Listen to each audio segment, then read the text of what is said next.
వైసీపీని వీడుతున్న లీడర్లు, మరోవైపు వైసీపీలోకి సీనియర్ల ఎంట్రీ. ఇక వరుస పెట్టి సీనియర్ల చేరికలేనా?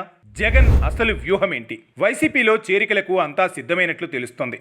సీనియర్ నేతలు ఎక్కువ మంది వైసీపీ వైపు చూస్తున్నారట. ప్రధానంగా జగన్ కూడా తన కుటుంబ సభ్యులు రాజకీయంగా దూరం కావడంతో వైఎస్ రాజశేఖర రెడ్డికి అత్యంత సన్నిహితులుగా భావించే వారిని పార్టీలోకి తీసుకోవాలని నిర్ణయం తీసుకున్నారట.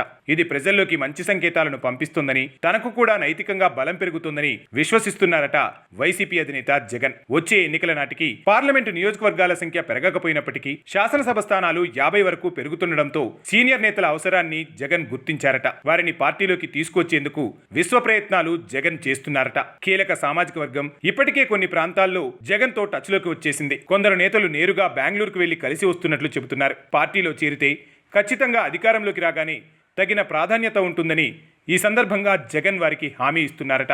కొందరు సీనియర్ నేతలు రాజకీయాల పట్ల ఆసక్తి చూపకపోయినా వారి వారసులను పార్టీలోకి తీసుకొస్తే కొంతవరకు ఫలితం ఉంటుందని అంచనాలు వేసుకుంటున్నారట. నియోజకవర్గాల వారీగా ఆయన బెంగళూరులోనే రివ్యూ చేసుకుంటూ ఆ నియోజకవర్గాల్లో బలమైన నేతలను పార్టీలోకి తీసుకొచ్చేందుకు ప్రయత్నాలు ముమ్మరం చేశారట. వైఎస్కు అత్యంత సన్నిహితులను, కాంగ్రెస్లో వైఎస్కు సన్నిహితంగా ఉన్నవారిని, ప్రస్తుతం ఆ పార్టీలో ఉన్నవారు సంతృప్తికరంగా లేని వారిని గమనించి వైఎస్ జగన్ ఒక్కొక్కరిని వైఎస్ఆర్సీపీకి తీసుకొస్తున్నారట. తూర్పుగోదావరి జిల్లాలోని ఒక మాజీ కేంద్ర మంత్రిని సంప్రదించినట్లు సమాచారం. సామాజిక వర్గంతో పాటు క్లీన్ ఇమేజ్ ఉన్న ఆ నేతను పార్టీలో చేర్చుకుంటే అతిపెద్దదైన తూర్పుగోదావరి జిల్లాలో పార్టీ మరింత బలపడే అవకాశం ఉందని జగన్ భావిస్తున్నారట.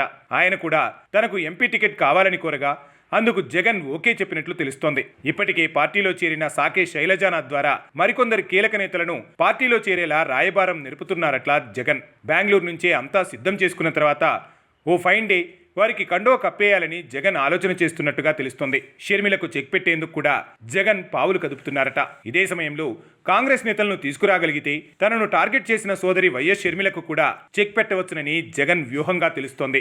కాంగ్రెస్ ఓటు బ్యాంక్ ఇప్పటికే వైసీపీ వైపు రావడంతో పాటు ఆ పార్టీ గత 3 ఎన్నికల్లో డిపాజిట్లు కూడా రాకపోవడం వంటి అంశాలను ప్రస్తావిస్తూ తన పార్టీకి మొన్నటి ఎన్నికల్లో 40% ఓట్లు వచ్చిన విషయాన్ని కూడా జగన్ ఆ నేతల ముందు ప్రస్తావిస్తున్నారట. అంతా సక్రమంగా జరిగితే జగన్ జిల్లాల పర్యటనలు ప్రారంభమయ్యే ముందు పెద్ద ఎత్తున చేరికలు ఉంటాయని, అందుకోసం బెంగళూరు కేంద్రంగా భారీ ప్లాన్ను జగన్ సిద్ధం చేస్తున్నట్లు పార్టీ వర్గాలు చెప్పుకుంటున్నాయి. మరి చూడాలి ఎవరెవరు ఫ్యాన్ పార్టీ వైపు వస్తారన్నది. ఎన్నికలకు ఇంకా 4 ఏళ్లకు పైగానే సమయం ఉండటంతో ఇప్పుడే వస్తారా, మరికొంతకాలం పరిస్థితులను క్షుణ్ణంగా పరిశీలించిన తర్వాత నిర్ణయం తీసుకుంటారా అన్నది చూడాల్సి ఉంది. ఏది ఏమైనా 11 సీట్లతో కుదేలైన వైఎస్ఆర్సీపీకి పూర్వ వైభవం తీసుకురావటం కోసం ఆ పార్టీ అధినేత విశ్వ ప్రయత్నాలే చేస్తున్నారు. జగన్ ప్రయత్నాలు ఎంతవరకు సఫలీకృతమవుతాయో చూడాలి.